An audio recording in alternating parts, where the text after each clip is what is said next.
got a 6-watch collection and I've got a 3-box. So this really is the overflow of the collection.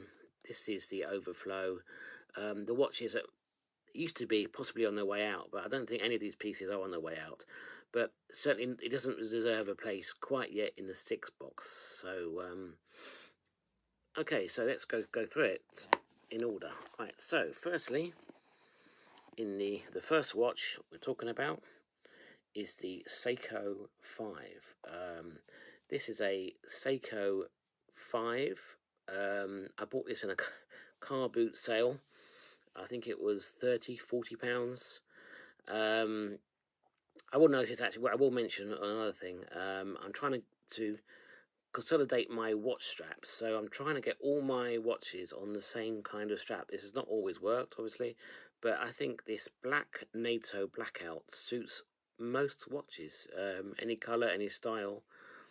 Do like that. So this it's got quite a lot of meaning to me, this watch. Let's give it a little shake, actually.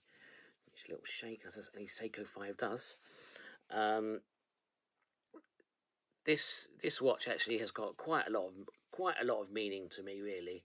I wore this, I'd say, for a couple of years as my main watch. I had other watches on repair, and this was my main watch for quite a while.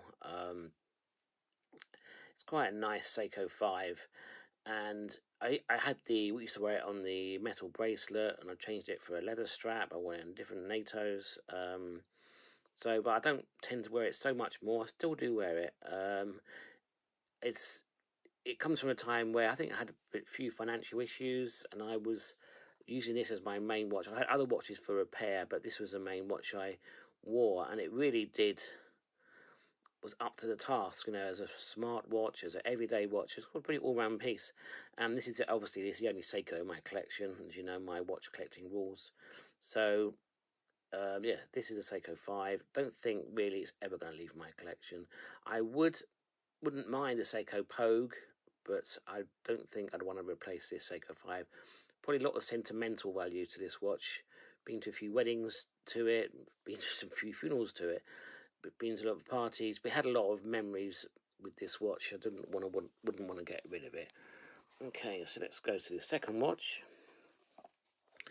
The second watch, it's probably from the least known manufacturer of watches that I own. This is a band called Momo, Italian brand. Momo produce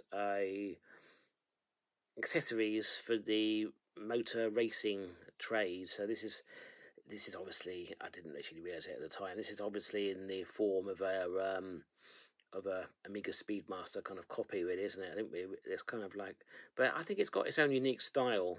It's a quartz piece. It's quite a big piece, actually. About 39–40 millimeters across. It's got a 20 millimeter strap. This again, obviously, on the blackout NATO. This I bought in Andorra, in the capital of Andorra, the country of Andorra, when I was skiing in the year 2000. So it's actually got quite a lot of memories. It's been when I was skiing for 2 months in Andorra, and it's actually got quite a lot of memories. This was my one and only watch for the next 6–7 years. So this was my one watch collection, until the battery went, and I really didn't get around to ever fixing it. And I think when I went over to the Seiko then. So yeah, it's got a lot of memories. I do still wear this. I think it's got a unique style, and yeah, it's got very uniquely having the crown on the 6 o'clock, and it's got the 2 stopwatch pushers on the bottom, which is quite unique for a watch. Yeah, it's all working fine. I do change the battery out. It's quite a unique way the watch is constructed when you take the battery out. But you see these go on eBay for quite a bit of money as well. So wouldn't get rid of this either. Momo, a lot of memories. Bought in Andorra. So third watch is my one and only Timex. Timex Marlin Reissue. This is a very nice watch, obviously on the same blackout NATO. as all these three are so far. All these three watches are on the back out later. This is the Timex Marlin reissue, 34mm. Really am a big fan of this watch.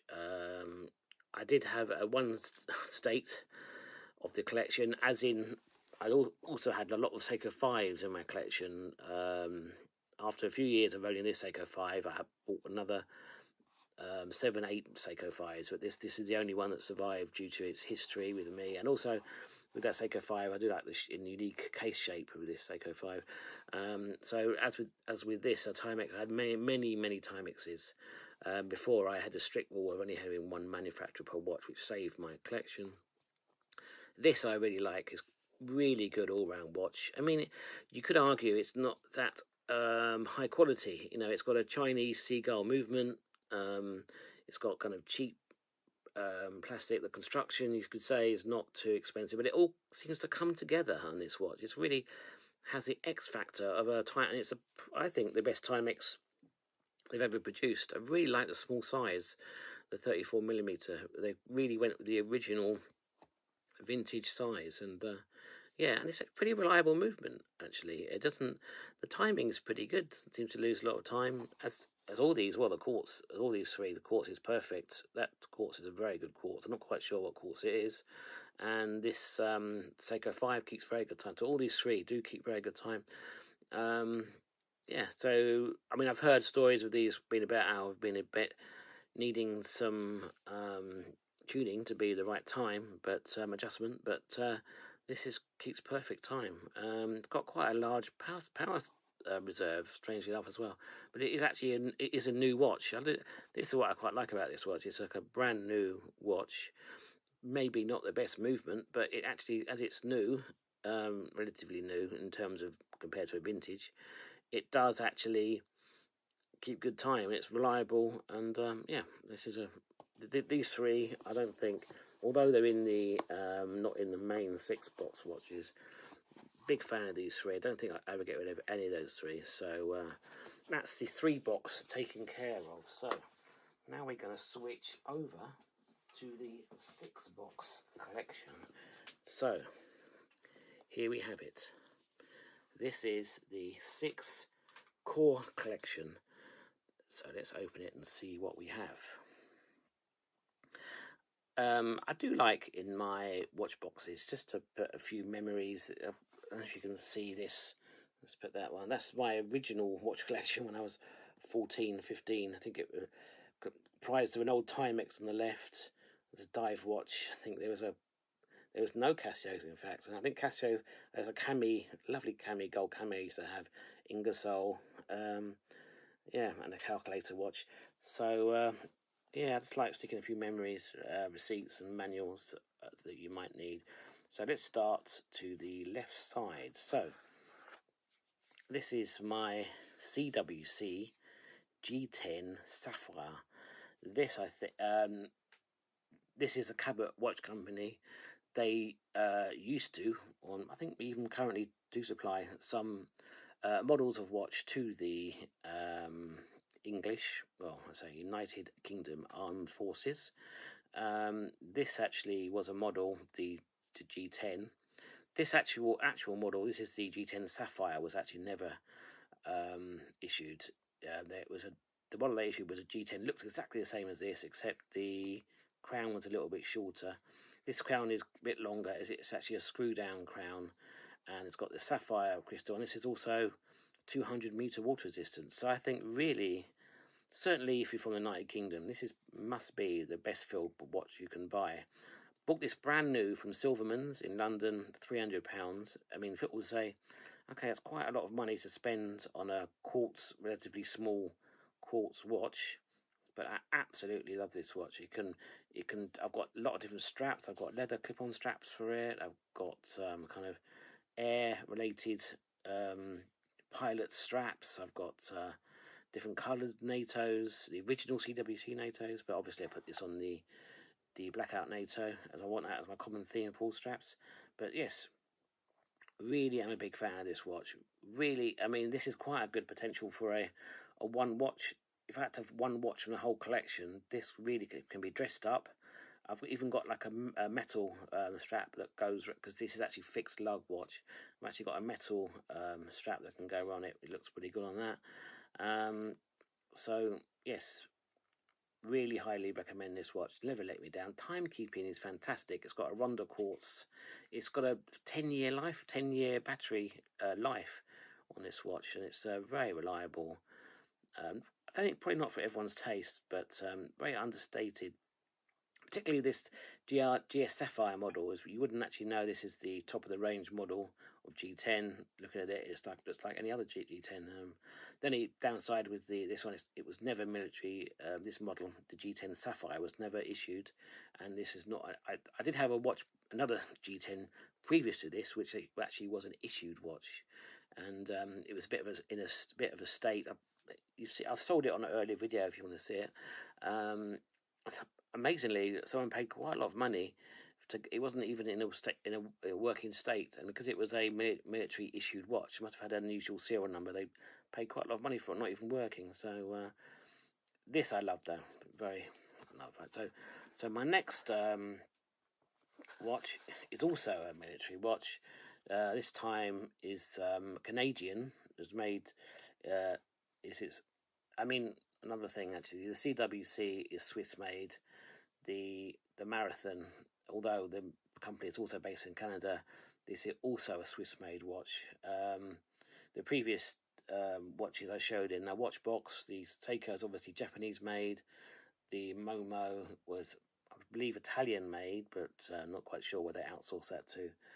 And the Timex, we're not quite sure, probably Chinese made it. It's got a Chinese movement, but so all these watches in the watch box, actually in this watch box, are Swiss made. So this is a Marathon medium quartz search and rescue. So really, I'm a big fan of this watch. It's small enough. It's 36 millimeters, and which you might think that's quite small for a dive watch, but it's actually got a lot of thickness. What I also like about this watch is the lume. It's got a tritium lume, which although the CWC's got quite good lume, it's got normal lume. This lume on this is not dependent on being charged up with any light source. So in fact, it's got a, I believe, 10-12 year life to it, and it shines the whole night. I mean, slightly at a slightly dimmer level, but you can see it really clearly with the naked eye, and you can see it it shines in darkness anytime, which is really quite amazing. This is why it's got this this marker here of like a radiation warning. That's a gimmick, I don't know, but it's got a tritium dial. So this is the Marathon medium quartz. I did get this, was second hand to me. I got a good deal on this on eBay, but really well constructed. 300 meters water resistance. The battery has already needed to be changed, so I've changed the battery. I've made sure all the seals were intact. So I go swimming with this. It has hardly got a scratch on it. It is I think probably one of the best beta watches you could probably ever have. As it's actually reasonably big, expensive for a beta watch, but it's really tough. Probably say, okay, well, the automatic version may be better. I don't know. I mean, I think as an emergency, as its intended purpose, search and rescue, to want the time always to be displayed. So, excuse me. So I do really believe that this really suits the purpose. Quartz for these watches. I'm not a automatic snob, so this is a quartz watch. Obviously, in the previous box we had the Timex was hand winding. The Seiko is Seiko 5's automatic, no hand winding, and the Momo was quartz. So here, these two so far have also been quartz. So that's the Marathon Search and Rescue Medium, one of my favourites. Next is the Raymond wheel. So this is a Raymond wheel tank. Obviously, maybe trying to copy, you could say, a Cartier tank, but I think it's got quite a different style to a Cartier tank. It's gold plated. This was this bought, I believe it was my 21st or 22nd birthday in the 90s. yeah, maybe 22, 23. This is bought by my mother as a present, and I've kept it. It has been through various states of repair. So I had to work on it quite a bit. I wasn't had the box ready from Raymond ready to send back to them to fix, but I managed to fix the quartz myself. There's a few things missing, and it's actually working okay now. So yeah, don't tend to wear this very much. It does get worn. Um, yeah, this I'm not quite sure this goes on this NATO strap. I had a lot of different straps written over the time. With leather strap, I had a brown leather strap. So certainly yes, I do like this watch. Quite a big fan of it, as you can see. So that's really that watch. So okay, let's go to the next watch. This watch is one of my favourites, Frederick Constance. Now, Frederick Constance does get a lot of watch knobs going, as it's you could probably say it's a budget Swiss brand, but the quality on this watch is really quite amazing. This is actually all these four have been quartz so far, so the remaining watches are all not quartz. So here's a Frederick Constance, quite a large dial. I think it's 40mm dial, very thin. The movement is super reliable, really, really, like atomic clock. Never had to change it once. It's always been superb. Not sure what movement is in there. I really do like this watch. Wear it quite regularly. I know it's kind of a dress watch, but it can be a lot of different colourful dials. I just recently bought two new straps for it. It really goes well. It was originally on a curved leather strap.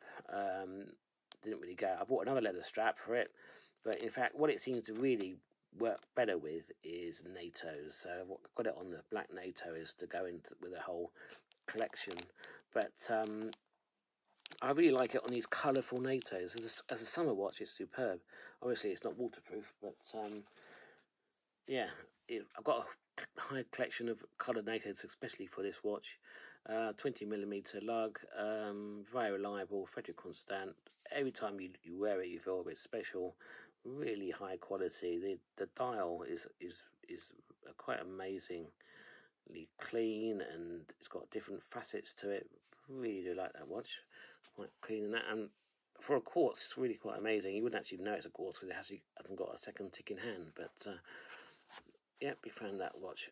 Now we're getting to my ultra favourites now. So this is the, I'm trying to get this video down, we'll get to 20 minutes, sorry. This is the Rado Star. Now I bought this during lockdown. I think it was 2020, 2021. The first lockdown, 2020, yeah. This is my absolute favourite. Let's give it a little shake so we can get it going. Really, really reliable Swiss ETA movement in this. I believe it's from the 90s. It's actually got the case is made of tungsten carbide. It's actually was meant to be scratch-proof case. I mean, it looks actually brand new. Shine it up, it can look just brand new. It's actually from the 90s. Yeah, really nice little watch. I mean, you can say quite a small dial on there, but the surrounding bezel, tungsten carbide bezel, makes it look nicely. I've got it on this Rado original Rado bracelet, so which I actually had to find separately. Didn't come with the watch when I bought it. I have tried it on the NATO, but it really this is a strap needs to be on, isn't it? The original Rado, which this strap I don't normally like metal straps that much. It's actually got a bit of give. It's really got an interesting design. It's got like a spring. See, it really gives like this, like it automatically gives if your wrist expands. So it's really comfortable. It's a really nice design on the metal bracelet. Do really like the company Rado. They've made some real innovations. For example, they were the first company to put sapphire glass on the watch. They were the first people to use ceramic as a material in watchmaking. They've had so many firsts, and their collection at the moment is really quite outstanding. They've produced this white on white watch. As if you've seen it, it looks like it's kind of like a swatch, but it's actually got white hands and white background. It's quite hard to read the time, but it's meant to be a relaxing feature. It's just very innovative. Probably it's one of my favourite, probably the top 2 or 3 favourite watch brands is Rado. Certainly also at the moment, and they're still going strong, producing really unique watches. Big fan of Rado. So now we get to the vintage hand wind Longines. So with Longines, I've bought, if you can see that there, this is a very nice Longines vintage. So I bought a Longines flagship. I might have to do a video about that one day. From Cash Converters. It's 40 though. Unfortunately, I think it worked for a few weeks really. Then it started to get slower and slower, and I can see it needed to be serviced, sent for repair. But the money at the time to get that sent for repair, I actually sold it for quite a reasonable profit, even with it not working. It was still worth quite a lot more.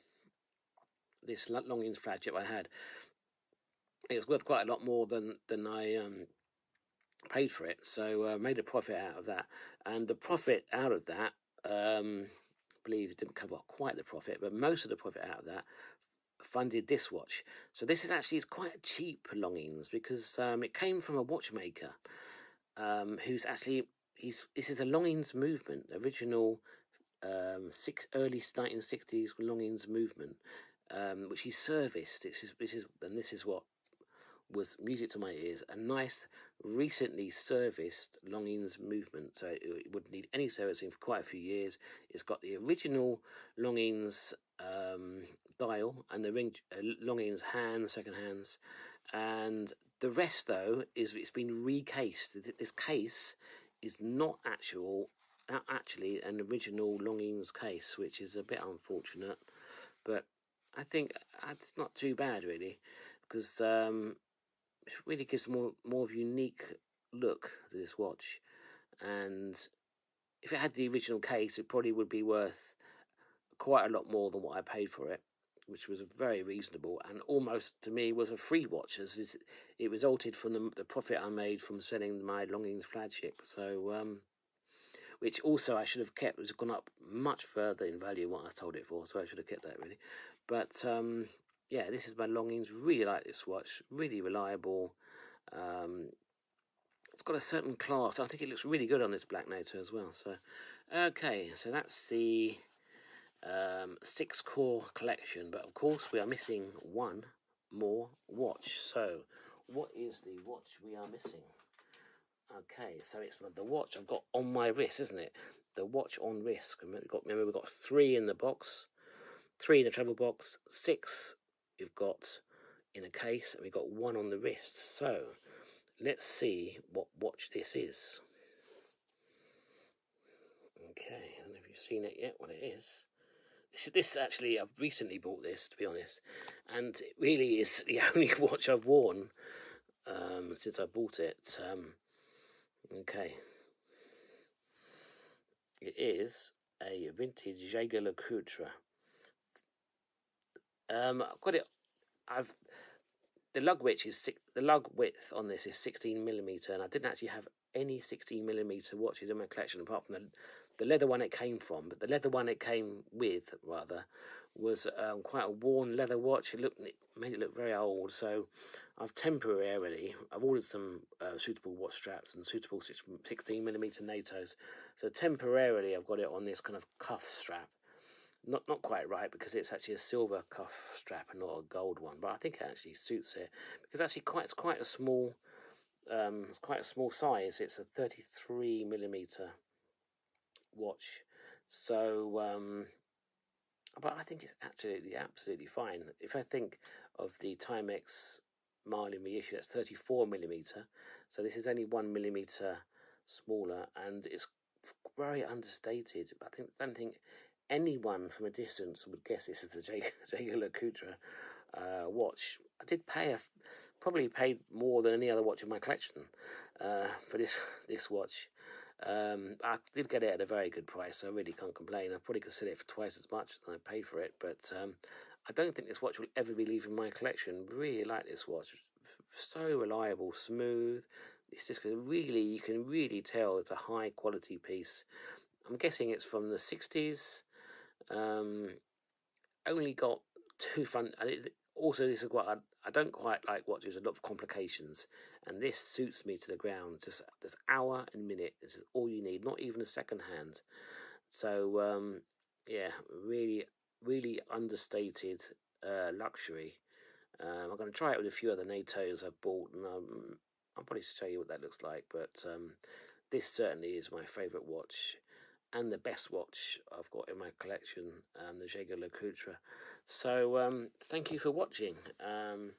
Hopefully I welcome your comments on this, as I've been quite harsh on other watch collections, so hopefully this will be judged equally. So thank you very much for watching, and hope you enjoyed this State of the Watch collection from Mike's Watches. Please like and subscribe.